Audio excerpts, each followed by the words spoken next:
Alright fam, we back at it with another video, man. Another extreme stories of revenge. This is part 4. Shout out to this family member right up yonder. I couldn't pronounce their name, but they already know who they is.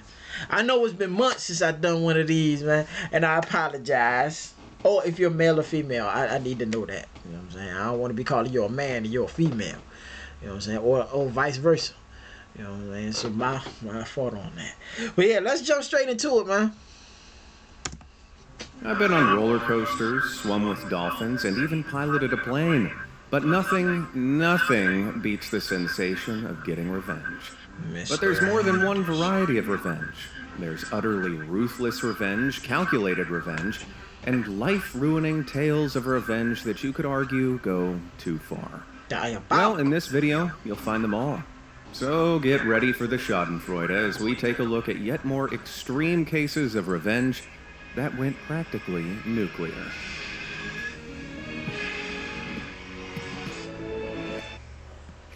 Well, hello there, cutie. Oh, sorry, I wasn't talking to you. I was talking to him. He's soft, cuddly, and irresistible. He's my perfect real-life copy, and you can take him home. Bartholomew Egbert Amazed is now available in all his fluffy glory. You've all been asking, so we finally made it. We have a plushie you can purchase. But hurry though, because we only made 500 of them. You might also want to check out our amazing array of other products in our store, where you'll find premium quality t-shirts and hoodies with mind-blowing and extra, adding new exciting products frequently. That's what we do. Prank payback. We all know that one person who takes pranks too far. As Reddit user Tarzan is my pony once did. He worked with a woman who went a bit overboard with the pranks, whether it was slipping inappropriate slides into Tarzan's PowerPoint presentations or hiding her coworker's car keys and then leaving the office. She was reprimanded a few times, but that didn't seem to stop her. And then one morning after his birthday celebrations, Tarzan came into the office very hungover. He reached for a bottle of water on his desk and took several huge gulps before realizing that it wasn't water, it was vodka. As he suddenly hurled everywhere, his prank-happy coworker started laughing herself silly. She was reprimanded again, but showed almost no remorse. And so Tarzan decided to give her a taste of her own medicine. Knowing she was an avid dog lover and vegan, oh Lord, he done cooked the dog. Oh no, she a vegan. I'm sorry. Oh man, don't tell me he did something to the dog, playboy. Decided to hit her where it hurt. Before she came to the office one morning, he printed out a bunch of lost dog posters, pinning them up outside the office and a few local establishments. And she fell for it, picking one up and asking around the office if anyone had seen the poor pooch. Not McGruff. Obviously, being a total fabrication, no one had. The next day, though, Tarzan brought in some fake fur and a collar he'd purchased online, along with a liter of red corn syrup. Once she arrived at the office, Tarzan slipped out and made a beeline for her car. He smeared the corn syrup along the side of the car, peppered it with the fake fur, and left the collar snagged in the wheel arch. To anyone none the wiser, it looked like she'd hit a dog. Tarzan then returned to his desk and waited for the fireworks to fly. It wasn't long before someone put the missing dog posters and the crime scene of the car together, and management called her over to take a look. Hey guys, did you know some drivers are ditching their car insurance and they're doing this instead? She was distraught. She couldn't explain what had happened, but could only conclude that she must have hit the missing dog, which the entire office now knew about. She was so horrified and distraught that at no point did she or anyone else realize that any of the setup was a fake. And so the annoying dog-loving vegan prankster soon became known throughout the office as a heartless dog killer. Murderer! And Tarzan didn't correct anyone. She quit not long after. Damn. I guess she figured her dog days were over. Don't mess with Mima. Oh Lord. If there's one rule to follow in life, it's to never mess with old people. No, seriously, even the kindest, sweetest little old Mima can be a master of revenge. Let me tell you something. They've been here before. They know what's going on. Y'all better be watching how y'all be treating some of these old folks, man. They been here. They created petty before you became here and became petty. You understand? As Reddit user Remote Syllabub 7412 learned, they were visiting their grandparents when they noticed the lot next to their house was empty. Weird, there had definitely been a house there before. They asked their grandparents where it had gone, and boy, did they have a story. Apparently, the neighbors who had lived there were unpleasant.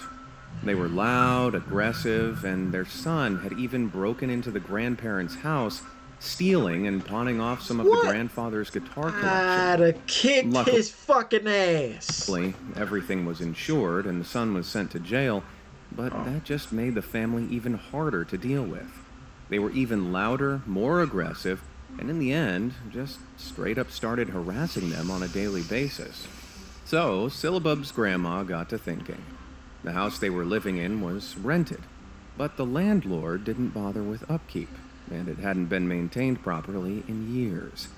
With that in mind, Grandma called the local authorities with concerns about the property, and soon someone official-looking came out to do a routine inspection. The state of the house was so bad it was deemed unfit to live in, and within a few days, the neighbors were moved out by their landlord. But now the landlord was angry, and after learning it was Syllabub's grandma who'd reported the house, he began hurling insults and abuse at them whenever he drove by. Oh, man. But Grandma wasn't done there, not by a long shot. She made frequent calls every day for weeks to a whole bunch of different state services, complaining about the house and the danger it posed. Damn. This meant the landlord was hit with a bunch of fines, however, he refused to pay them. So, eventually, everything got escalated to the courts.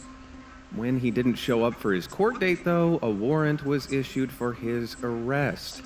Eventually, after a few months of the landlord not showing, a demolition team arrived at the house, and within a week, it'd been bulldozed. Damn. So, not only did Mima get rid of her bad neighbors, but she also made sure she'd never have to deal with bad neighbors ever again. Moral of the story, do not mess with the elderly. Itching you being assholes like that. My favorite 2 words, fuck 'em. For revenge. Now, a lot of stories I find go into their revenge in detail, but some are so simple they're more impactful. Like TikTok user Sue Joni's story. Oh. Okay. She found out her boyfriend was cheating on her, but instead of getting mad, she decided to order some bed bugs. Bed bugs? The creepy little blood-sucking insects that hide in soft furnishings and leave you with nasty, itchy red bumps? Yeah, bed bugs. Which she then sprinkled all over his bedroom before dumping him. That way, whenever he invited a new girlfriend to his place to get nasty, they'd both get very itchy very quickly, making everyone think he had something infectious. Wow. Now, at first, I didn't think this story was true. I mean, where the heck can you buy bed bugs? Well, after a quick Google, a lot of places it would seem. Some of these places even offer bedbug subscription services. What? Man, if that doesn't make you think twice about cheating, I don't know what will. That make you think twice about doing anything to anybody. That's crazy. Now, have you ever dealt with a cheater in a revenge-tastic way? Or maybe taking your payback to extreme lengths? Well, why not let me know about it at revenge@beamazed.com. And who knows, your story might make it into the next series. Alright, now where were we? Cheater, tailor, soldier, spy. Becoming a soldier is one of the most selfless careers a person can undertake. Even more so if you were this next poor, now deleted Reddit user. He was a soldier about to be deployed to Iraq, which his wife at the time wasn't a fan of. They didn't have any kids, and she didn't have a job, but as she tearfully said goodbye to him at the airport, she promised when he got back, they'd start a family. Bullshit. This promise kept our soldier going while he was out in the field, along with the regular text messages and calls they shared. But after a few months, she suddenly started acting distant, putting off their calls or not responding to his messages. He didn't think too much of it at first. Then one day she texted him, "Hey babe, I'll see you after work. Want me to save you my leftovers?" He was 10,000 miles away. Who was she calling babe and sharing her food with? He hoped it was one of her girlfriends, but when he questioned it, she quickly broke down and revealed she'd been cheating on him. He was heartbroken, and they agreed to get divorced when he returned. But a month before that happened, she informed him she was actually pregnant. Obviously, not with his baby. Right. It was a sucker punch, but with a heroic amount of restraint, our soldier did nothing as he watched her move to a different state, 10 hours away, with her new baby daddy. For the next 5 months, our soldier slowly rebuilt his life. And then, one day, he got a phone call. It was his ex-wife. She'd had a huge fight with her baby daddy, and she didn't know where to go or what to do. Frankly, my dear, I don't give a damn. And finally, our soldier sees a chance to get his revenge. Calmly, he says down the phone, "Sorry, that's not my problem," Yeah. and hangs up. Yes, sir. The next month, she calls him again. They've had another fight. She's desperate to leave. The soldier replies, "Oh, bummer, that sucks. Hope it all works out," and hangs up again. Then the next month, she calls Why you keep answering the phone, goddammit? Block her. third time. This time, he's cheating on her with 2 girls. Oh. She says she's sorry, she messed everything up. Would he take her back? No. Are you really the last person to find out about the skip ads forever button? This is Kai, and if it sounds familiar to you, it's probably because you've seen... He thought about it for all of 1 second before replying, "Never," and hung up. And with that, he proved that sometimes the most nuclear revenge you can get is just saying no.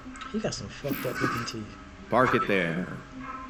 Finding decent parking in a busy city can be pure hell. Though one Reddit user, who I'll call Will, found his particular parking situation had an infuriating twist. He lived in an apartment complex in Lisbon, Portugal, and owned a private parking space. But one day, Will noticed a car that wasn't his was using his space. He parked on the street for the day and left a note on the imposter car, but the next day, he noticed the note was gone, though his spot was still being used. He was like, fuck that. After asking around, he figured the person using his spot was a lady who lived in an apartment above him. He knocked on her door and asked her politely to move her car, but she claimed the spot was hers. Confused, he asked about the parking spot registered to her apartment. She rudely responded that she was using it for storage, that his space had been empty when she found it, so now it was hers, and that she wouldn't be moving her car. Bitch! If you don't move this motherfucking car, I don't care about no... You using a space for storage? Before slamming the door in his face. Will calmly decided to take this to the building manager, but was told there was nothing they could do. One day he noticed she'd moved her car, so parked his car in his spot, but the next morning, someone had keyed the side of it. That was the last straw.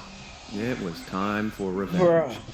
He got in touch with a friend of his who owned a towing company. And then early one morning, they hitched her car up to a tow truck and hauled it out of Will's space. Initially, they planned to drop it in a nearby town to teach her a lesson. Then his friend said jokingly, "Let's leave it in Madrid." Now, from Lisbon, Madrid is some 388 miles away in the neighboring country of Spain. For 2 guys with nothing else to do, it sounded perfect. So they towed the car to a different country, dropped the car in an illegal spot next to a police station. You know what? Y'all diabolical. Y'all diabolical. I know people probably would have beat her ass, but y'all diabolical, man. Spent the evening in beautiful Madrid and drove home the following day. To make sure the car never found its way back, Will's friend even removed the license plates. Yo. 2 weeks on, with no sign of her car anywhere, Will was able to use his space whenever he liked. And he got to see Madrid. I think we all knew who the real winner is here. Yo, that Merry shit is crazy. Christmas. There's a special circle of hell reserved for people who steal packages from porches. Facts. Though there's an even deeper one for people who refuse to return items mistakenly sent to the wrong address. Luckily, Vintage Patriot has a story that exacts some incredible revenge on this type of person. Patriot and his wife fostered a lot of unfortunate kids.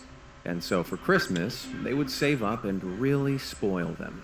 You know But what? That's even more fucked up that you would do that. But people petty. One year, after ordering all the toys and goodies from one online retailer, they realized they'd entered their old address. The company wouldn't change the address, so they had no choice but to ask the new resident in their old building if they could get the packages. However, the guy who lived there was a huge Grinch. Despite Patriot explaining the situation to him, he refused to return the packages, keeping everything for himself and his own family. Patriot was furious. So he decided to give this guy a gift he'd never forget. He staked out the apartment for a few hours, watching him pull up into the complex, and then waited for nightfall. When it was dark, he made his way down to the car and, making sure no one saw him, pulled out some eggs, a can of black paint spray, and a knife. He proceeded to scrawl phrases like cheater, homewrecker, and fertilized these eggs all over the car, cracked the eggs on the windscreen, and slashed the tires. Damn. Then he crept back to his car and drove off. Did you see what he was doing? Yeah, Patriot was making it look like the douchebag had gotten someone pregnant, someone aside from his wife. When Patriot returned the next day, the car was gone, and noticeably, so was the Grinch. The outside of the house looked like someone had been kicked out of it, with items and clothes littering the yard. Well, there was no way of telling what had gone down for sure. It was the best Christmas gift Patriot could have asked for. Understandable. That's crazy. Coming unglued. Sharing a room with someone you don't get on with is one thing, but sharing a room with someone who's downright gross is another, as Reddit user Stalaget68 discovered way back in the 1980s. During their college years, their campus paired Stalaget with a roommate who was given a substantial allowance by her parents. However, she spent all that money partying hard and, never having any left over for food, would steal Stalaget's. Seeing the direction this was headed, Stalaget spent most of their time at their nanas, who lived locally. When they eventually returned, they discovered the roommate had moved in a friend, and together, the two of them had completely trashed the room. It was gross. But technically, Stalaget still lived there. So at the end of the semester, when they had to turn the rooms back over to the college, it was Stalaget who was told the room needed to be cleaned. Stalaget told the roommate, but she simply replied, "I don't care." So, while her roommate was out one day, Stalaget got to work cleaning up I ain't gonna front. Only thing in my head is beat her ass. I ain't gonna hold. everything.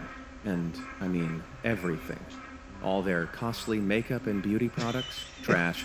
Expensive TV, trash. Damn. The collection of substances stashed around the room, trash. After removing everything that wasn't in there before she moved in and scrubbing the room down, Stalaget then opened every door in the place and applied a strip of sealant down the hinge of each one. Once the inspector was happy, they closed each of the doors behind them, sealing the doors shut.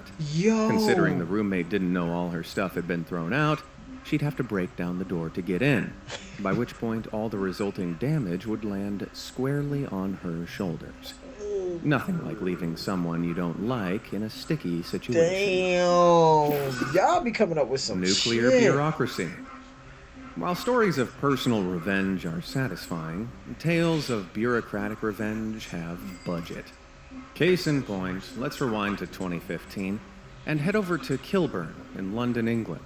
This was where a pub called the Carlton Tavern was bought by a foreign property investor called Ori Caliph. Tax Act is here to remind you you have to do your taxes. Let's get them over with.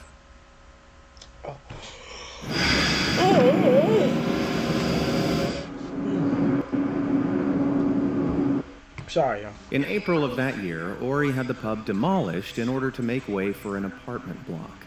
There was just one problem. The pub was a Grade 2 listed building. It had originally been built in 1920, replacing an earlier pub that had been bombed by the Germans during the Blitz of Is it like a 1918. landmark or something? It was considered a keystone of the area's cultural heritage A landmark. and was remarkably well preserved. So much so that when the charity English Heritage surveyed it, they'd made records of its entire layout so it could be restored in the wake of a natural disaster. They were about to announce its new protected Grade 2 status in the following days, except a not-so-natural disaster hit the pub in that it was demolished by its owner. Here's the thing. Even if you own property in London, a building with a protected status can only be changed with very specific planning permission. Right. And Ori hadn't gotten that planning permission, hoping that demolishing the pub before it was officially given Grade 2 status would allow him to build his apartments and sell them for a quick profit. Needless to say, the government was not happy about this, and wanted to send a message to any other property developers thinking of doing the same thing. And boy, did they. Just a month later, in May 2015, the council ordered Ori to rebuild the pub in the exact way it stood prior to its demolition, brick by brick. Wow. I'm not joking. They had to salvage every brick they could from the demolishment and Damn. reuse it to build the pub back exactly as it was, like the world's worst jigsaw. Ori also had just 24 months to complete this restoration, Yo. and he wouldn't be able to sell anything on that land unless he did.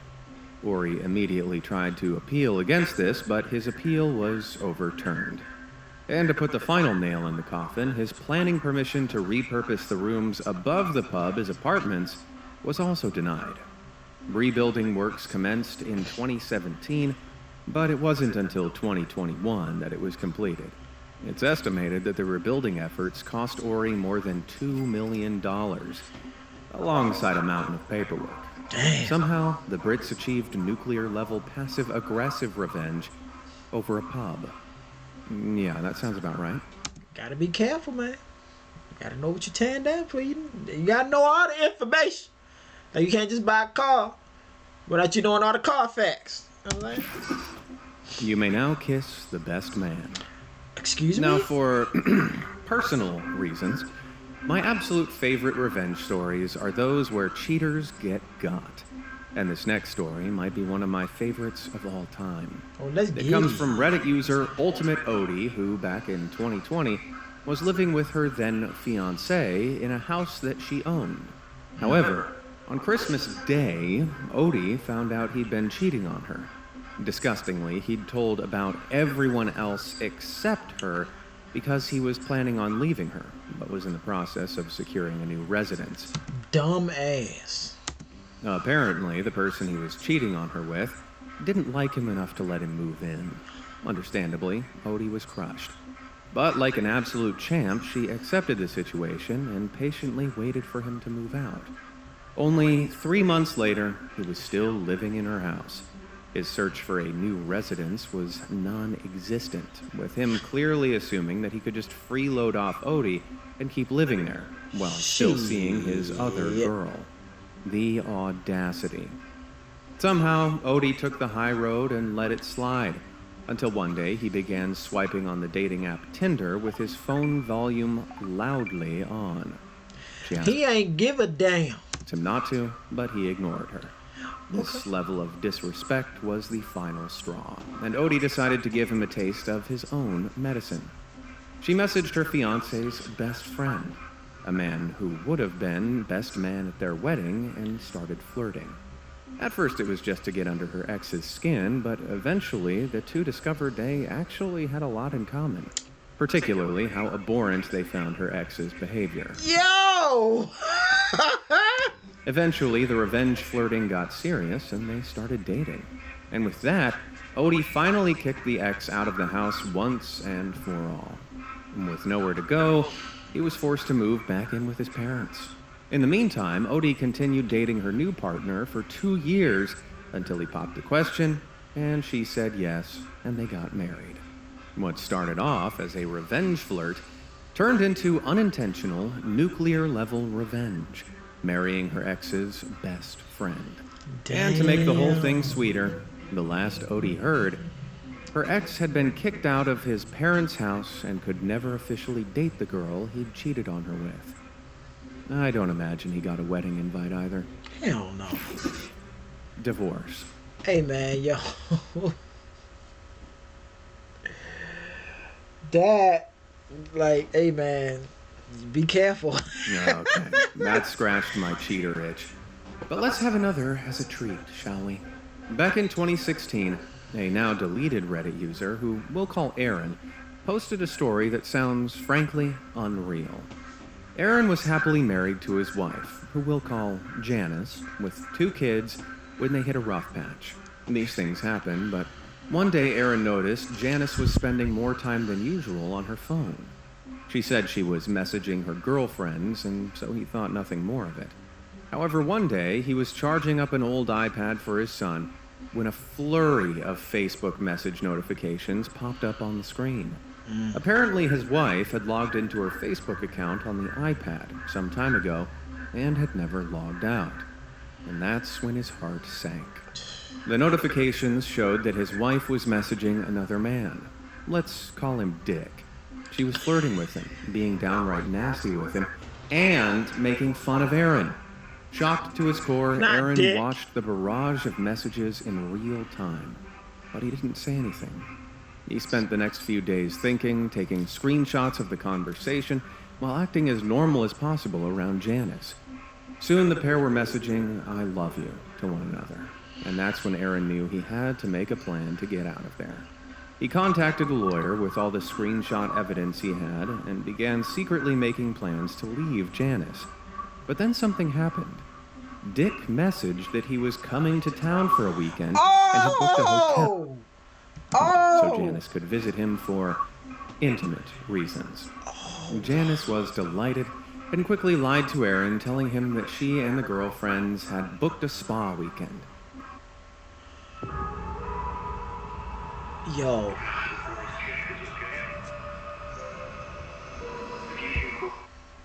Aaron could have confronted her right there, but instead he told her to go and enjoy herself.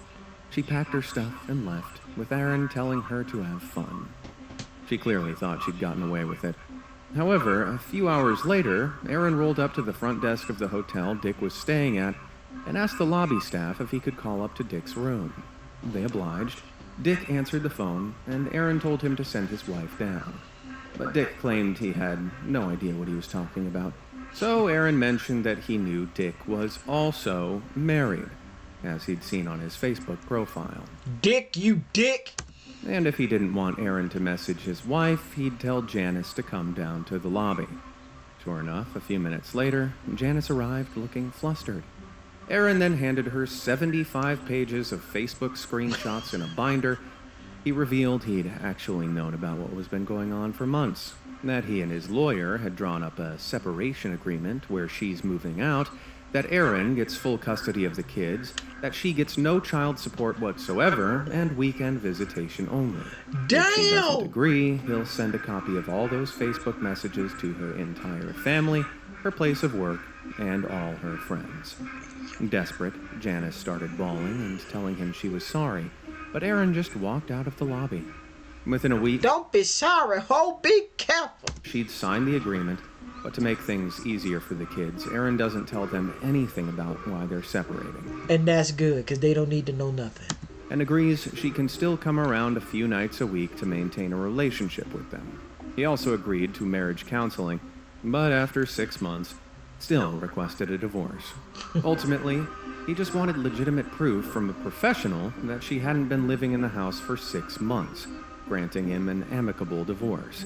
And because he wanted full custody of the kids, but still wanted to appear like the good guy in all of this, he just so happened to leave his laptop open with the phrase, "How to get over your wife cheating," in the search bar. His eldest daughter, a rebellious teenager, found it and immediately put everything together. He pretended she was never meant to see it, but from then on, she refused to talk to her mom. Oh my god, yo. So, when court statements from the kids were due, the kids both decided to stay with Dad, Oh only my visiting their mom on weekends. The divorce was finalized, and Janice apologized again to Aaron, confessing that she'd thrown away her family, her life, everything she cared about by being so stupid and selfish. He told her that maybe one day they could give it another shot, but that right now he was just too hurt.